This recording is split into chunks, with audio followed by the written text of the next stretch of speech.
Start ka din eh.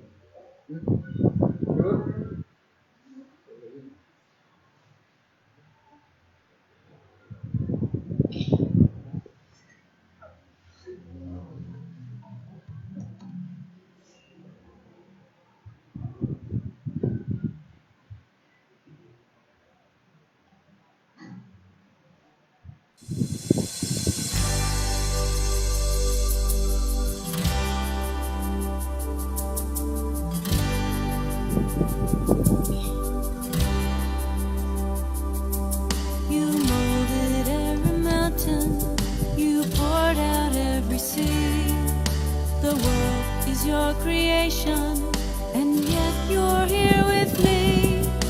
Maker of all things, you are a mighty king, and mighty is your love for me.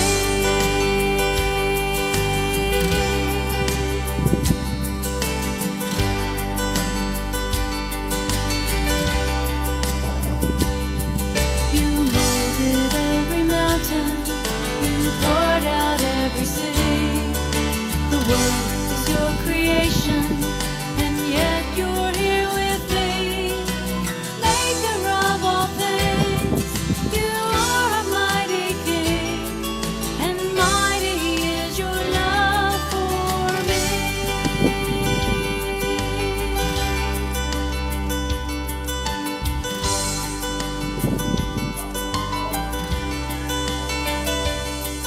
You molded every mountain, you poured out every sea. The world is your creation, and yet you're here with me. Maker of all things, you are a mighty king, and mighty is your love for me.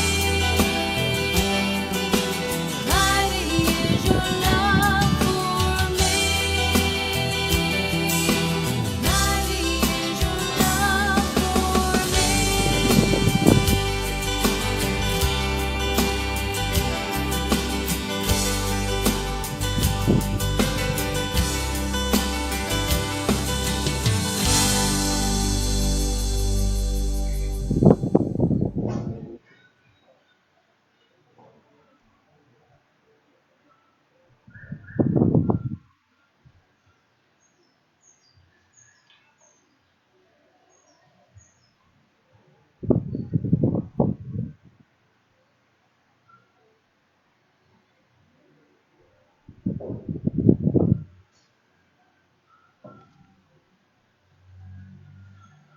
Good morning, liwat sa aton mga parents nga naka-online. Kasi nga tion sa gihapon. Thank you sa inyo nga continue sa pag-support sa inyong page. So sa nga tion, antes kita mag-proceed sa devotional, ang ating nga speaker sa buong lain, pandemic graduate siya sa architecture, si Livelihood. Pero antes sina, palihog, comment down present kung sino subong ang naka-online. At palihog, ibutang gid ninyo ang inyong PH numbers ang inyong mga kabataan para record naton karon sa inyong attendance. So, mag-start kita sa aton daily devotional. Ihatag ko sa inyo si Alvin Hintoro.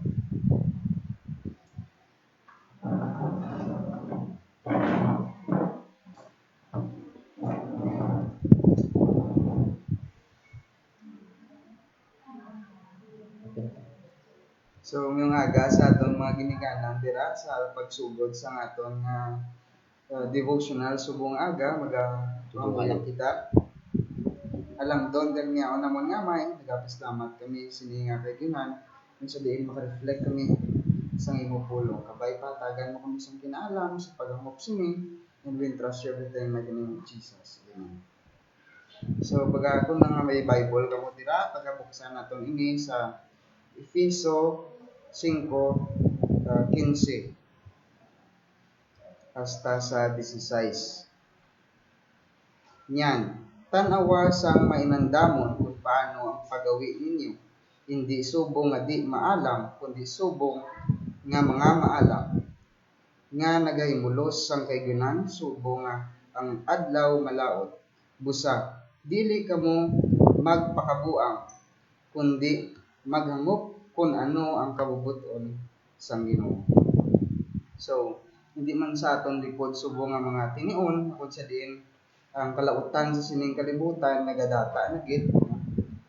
Example ining pandemya nga ginasiling nila pandemya kumbaga ginplano na.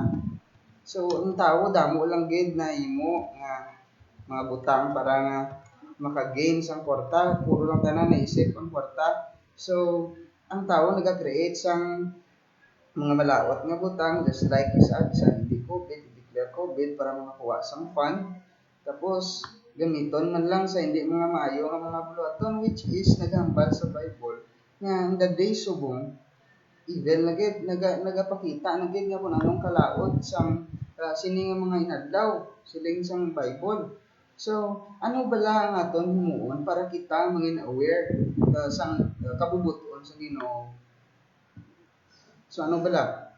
Kundi amo ang pagbasa sa pulong sang Dios everyday no sa pagbugtaw, basa kita sang Bible no, open kita sa aton mga daily bread. Yan, magpangamuyo, paggabi basa man liwat because may promesa ang Ginoo para sa aton. So paano naton hinangubalaan kung wala kita nagatukib sang iya mga pulong sa iya nga gimbilin sa aton ang Bible. So magtingwa gid kita sa pagtuman kag sa pagsunod sa Ginoo. And nambal na kon subong mostly apektado sa aton subong ang apektado kita sang ginatawag nga pandemya.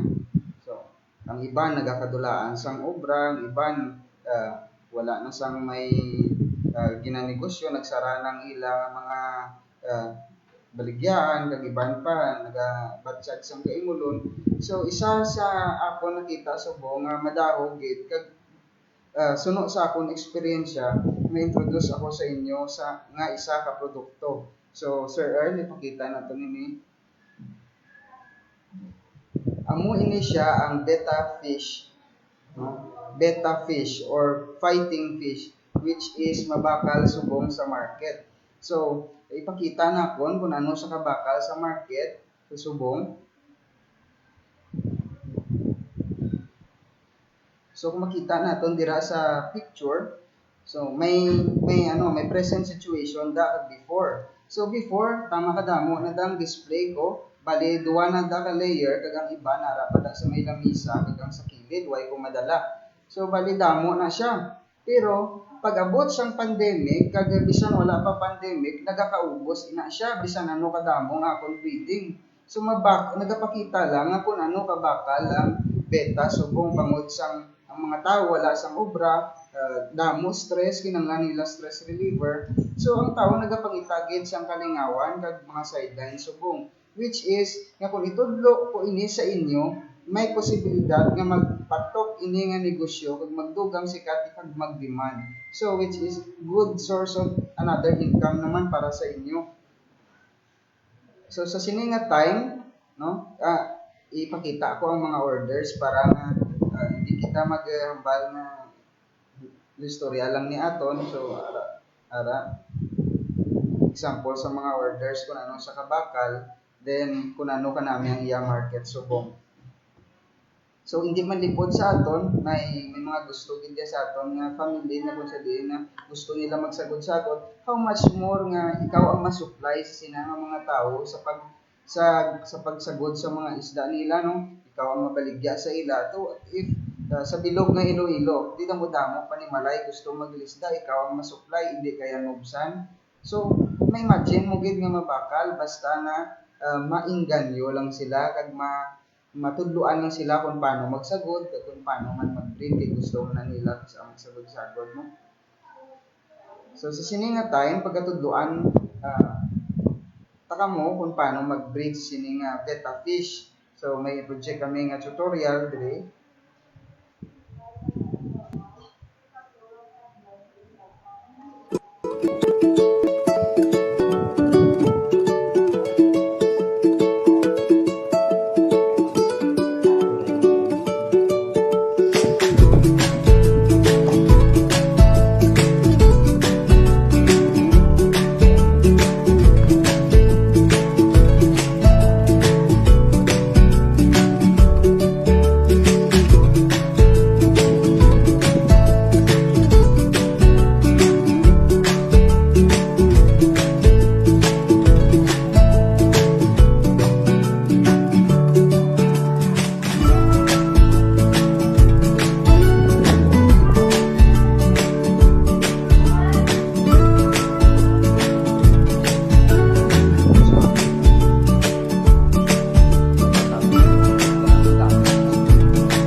It's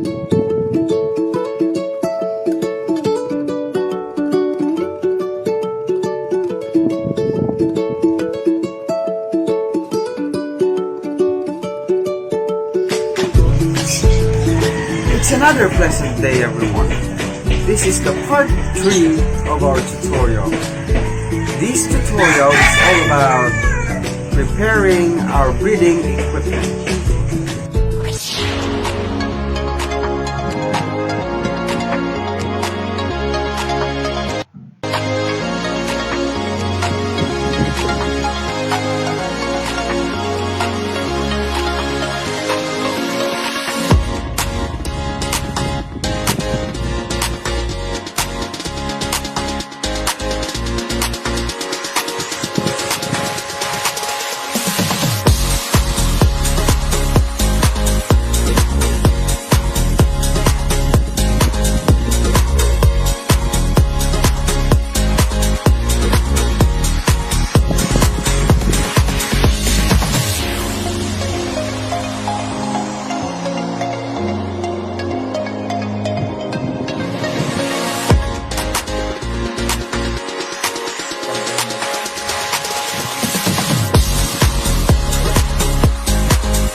The biggest mistake people make when breeding bettas is they try to breed them in male's current tank.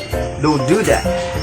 You need a breeding tank because the fry are extremely fragile and need pristine water condition. Once they were free swimming, you will need to remove your male. And if that tank is intended for him, you cannot do that.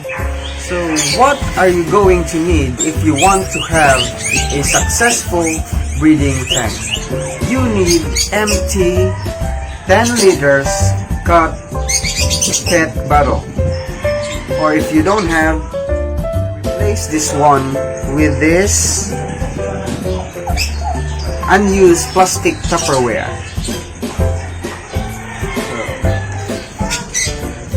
Unused plastic Tupperware. Then, if you don't have, we will use simply this betta tank again. We need to provide enough space for our betta so that they can hide if they need to. Remember, don't put any substrate so that it will be easy for male to retrieve eggs and to avoid fry to get stuck in it. Prepare a clean water for a breeding tank. We need this capsule in order to treat our water. It provides antibacterial agent and help us avoid bubble nest explosion. So this is my secret, guys, on how to avoid bubble nest explosion. Use this thing. This is called tetracycline. Oh my God!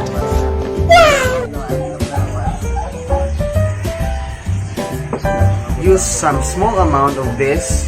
I will try to demonstrate to you on how to use this later so that you will have idea about how you gonna use it. This is the best solution during rainy and cold season. Provide water heater to get your ideal water temperature, but I will suggest this thing if you are located in a cold country. Another thing is Indian almond leaf. It releases antibacterial and good in water condition. It softens the water. But if you don't have this one, you can replace this thing with dried banana leaf. The last thing is the bubble wrap. The size of this tiny small piece is 2.5 by 2.5 inch. It will serve as hiding place of our male betta and used to collect their bubble nest. Our breeding equipment are already prepared. So let's have our breeding setup. Please check it out. 5 minutes later. Okay, let's set up our breeding tank. Before you set up your breeding tank, you want to make sure it's not near distractions. Make sure it's away from other tanks with bright fish or any fish. There's no bright colors around or lots of human activity. Betta fish likes privacy when they mate. Okay, so once you've found the best place, here's how you can set it up.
Fill your tank with 3 to 5 inches of water.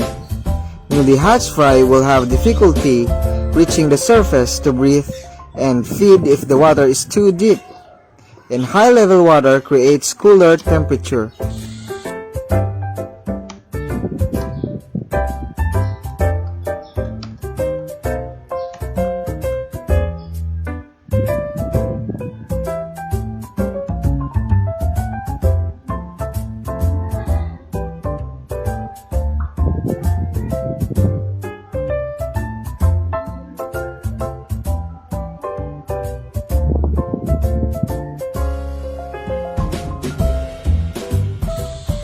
Treat the water by putting some small amount of tetracycline capsule.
Add almond leaf or dried banana leaf to soften the water.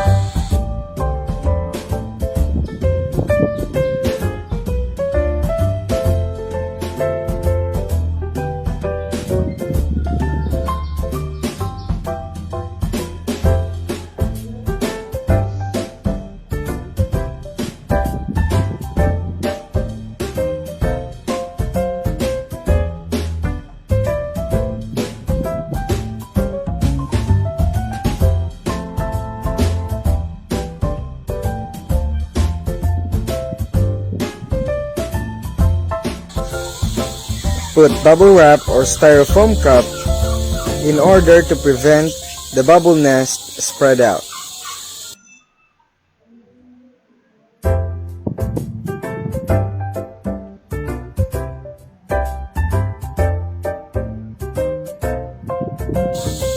Now, our breeding tank is in the optimum condition. It's time to introduce our breeding pair. But remember, we already did it by putting their tank near at each other.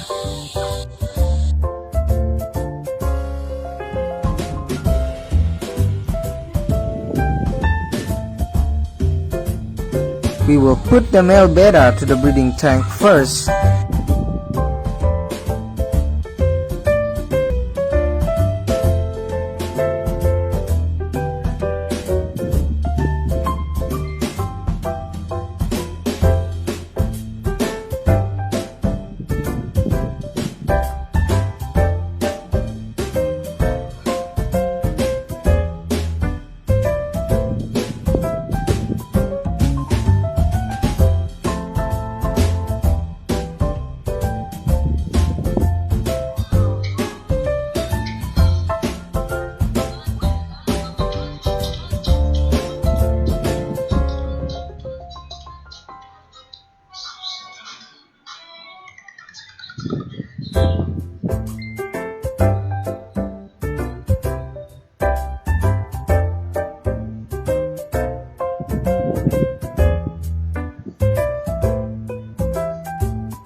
Then, let's add our female to our breeding tank.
It's time for the big show. But be warned, this is an aggressive process. Once your male realizes he can reach your female, his display will become even more elaborate. He'll start chasing her around the tank, trying to engage her in mating dance.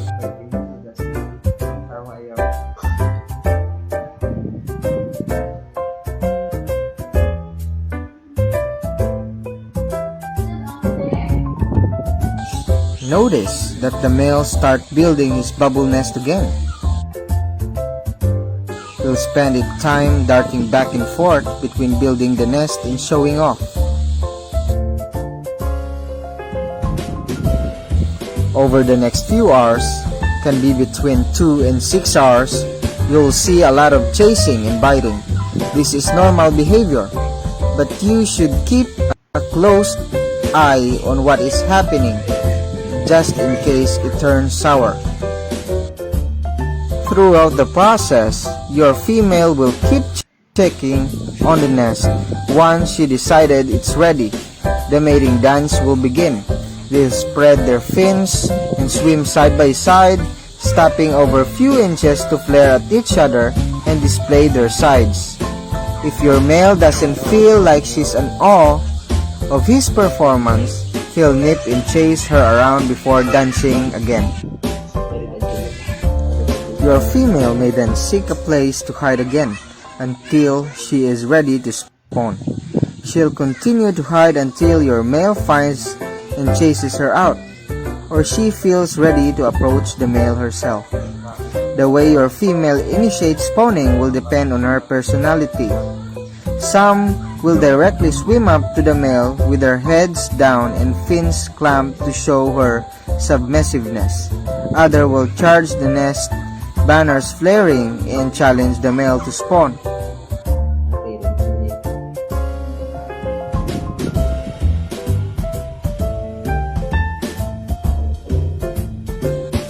Mating will begin by the paid nosing into each other's sides until the male is able to flip the female upside down and wrap himself around her midsection, squeezing her tightly.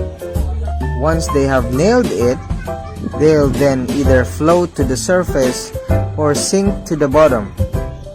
Your male will then release her and allow her some time to recover 5 minutes before they do it again. After several tight squeezes, you'll see her start to drop eggs during each embrace. Fact: they're not squeezing the eggs out of the female. The purpose of this embrace is to place the ventrals close to each other to improve the chance of fertilization. Now, it's important you don't panic here. Your female will go into a zombie-like state while the eggs fall to the ground from her ovipositor. She'll float sideways, looking dead to the world. But she's not. Trust me. Your male will now start to scoop up the eggs, putting them in the nest one by one. When your female recovers, she may help your male put the eggs in the nest. However, some females will eat the eggs, so watch carefully. I would like to give you some pro tip. Bettas needs privacy and sometimes will not spawn if the light is on. Having almond leaves will darken your tank water, helping them feel more comfortable. Over the next 24-36 hours, your male will spend all of his time attending to the eggs, mouthing them and blowing more bubbles. He may even build a brand new nest in another location and move them all there. But most of his time will be hovering under the nest, looking bored, periodically checking to see if they've started to hatch. Some first-time dads may eat the eggs or fry, which can be very frustrating. However, he may only be eating ones which haven't been properly fertilized or have something wrong with them. He might be just doing his job, so we'll give him the benefit of the doubt.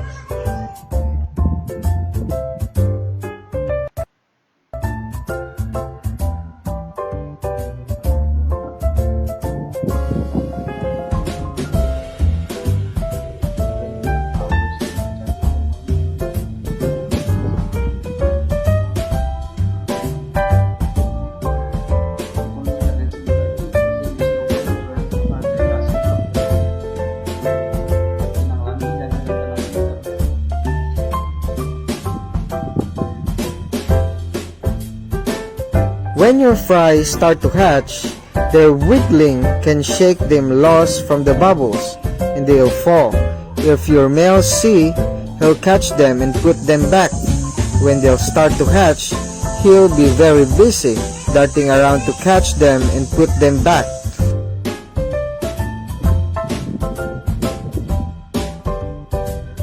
scanning the bottom for any heave mist. Your fry will hang tail down for the first few days and slowly start taking on horizontal swimming position.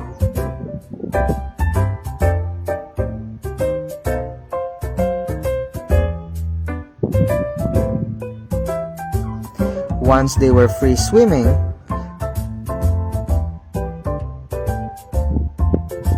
remove the male and give them their first feeding of small brine shrimp, microworms, or dapna. If you have successfully bred your bettas, congratulations! It's time to raise the fry. You can check some of my video so that you will have an idea about how to care your betta fry.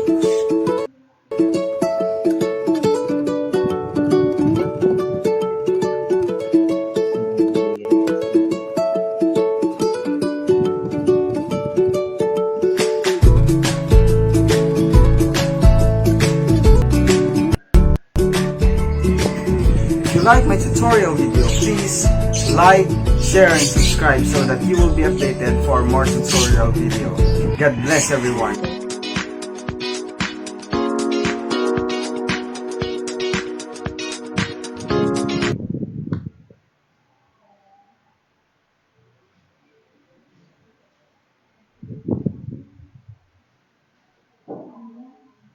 Hindi ka upload HD movie sa Facebook.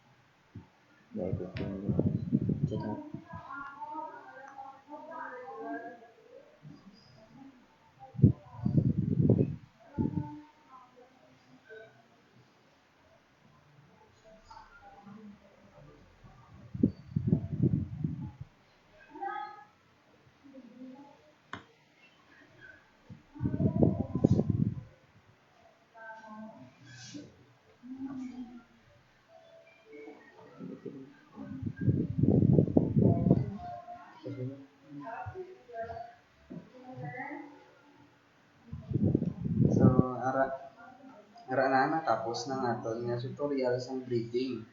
So, kinanglan naton mag-supply subong kay demand katama sa mga shipment kita from alin sa Rojas, napakadto sa Rojas, I mean, may Aklan, kag may mga walk-in pa na mabakal sa inyo. Way pa nalabot ang shipment, may mga walk-in pa na daily nga makadto kung gusto magbakal sa inyo kung may mga benta ka mo. Kay subong naubusan gid ako next month pa akong harvest. So kung ang breeding ko lang sa ligan ko kag wala sa another nga naga-breeding nga damo, so hindi gid kaya sa mga hindi gid naton kaya supplyan ang demand or mga hobby sa naton mga isig pareho nga tawo nga mahiligod diya sa isda. And kung gusto ninyo magtuon sa mga another nga mga kinanglan para sa pag-isda or paano mag-breed, paano mag-care, pwede man nagawa nyo ako nga YouTube channel. Gatudlo man ako dyan. Ang name sa akong YouTube channel is Alvin Ginturo. So dira nagatudlo ko about sa beta, drawing, kung anong mga pwede ma-inkaman sang tao or pwede makuhaan sang idea sang tao. So mayong aga sa tanan liwat and hoping maka gusto nyo man i-PM nyo lang ko sa FB. Salamat sa tanan.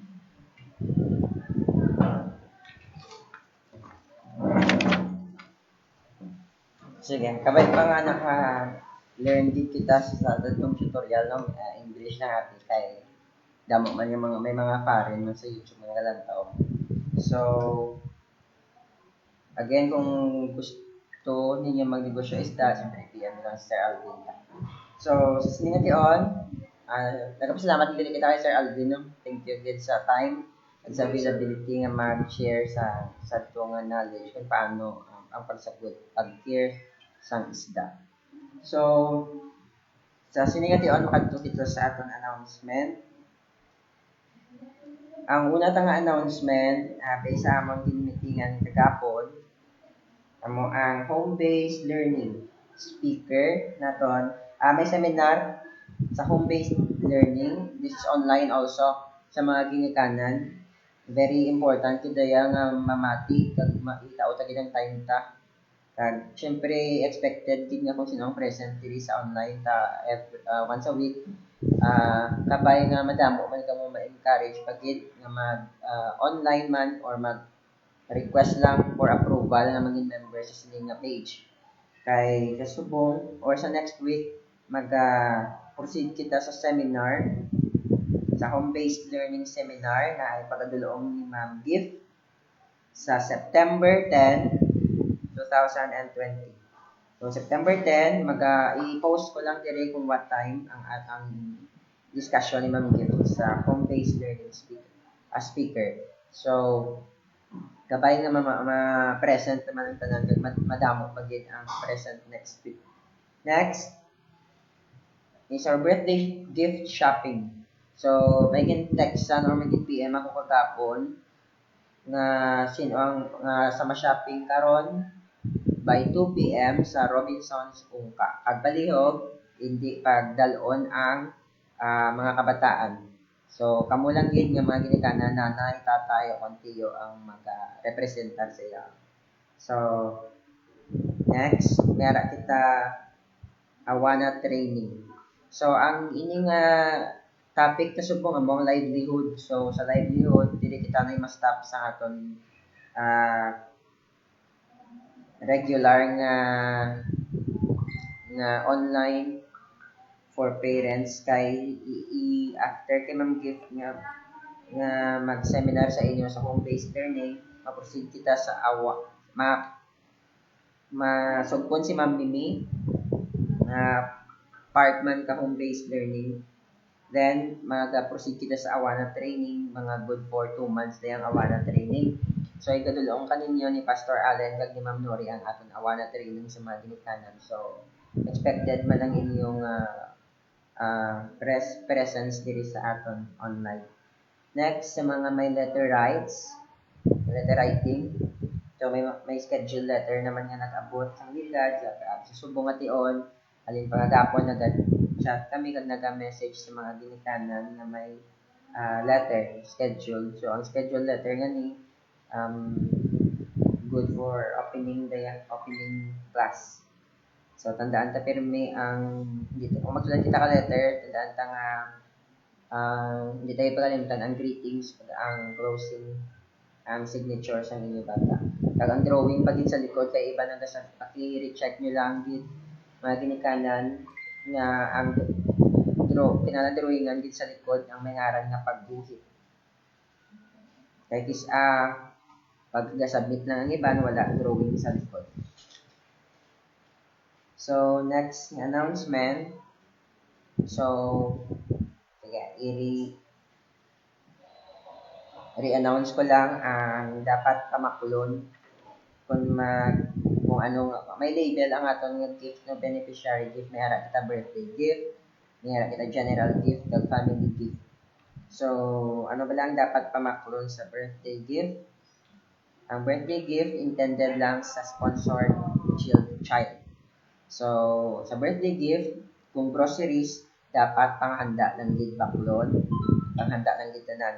Hindi pwede ang bugas, gatas, kag mga habon o shampoo.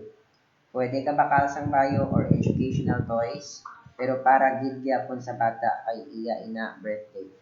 So, next, kung general gift ang inyong label sang beneficiary gift niyo. Kung groceries, pagkaon, gatas, kagamiton sang bata. So, pwede man ka bakal sang bayo basta para gid gyapon sa bata.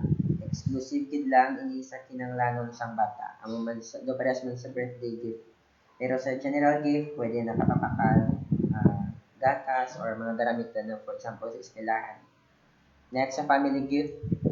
Kung family gift ang inyong baton para ini-sponsor child kag sa bilog ng miyembro sang pamilya. So, pwede na bakal bugas, kag kung ano pa nga kinahanglanon sang palimalay sa sulod. Kag pwede man cellphone. Pwede man ka pamakal mga galamiton, pangkayo sa inyo balay. Basta magamit ug makaon sang tanan. Pwede kanon cellphone na. Next.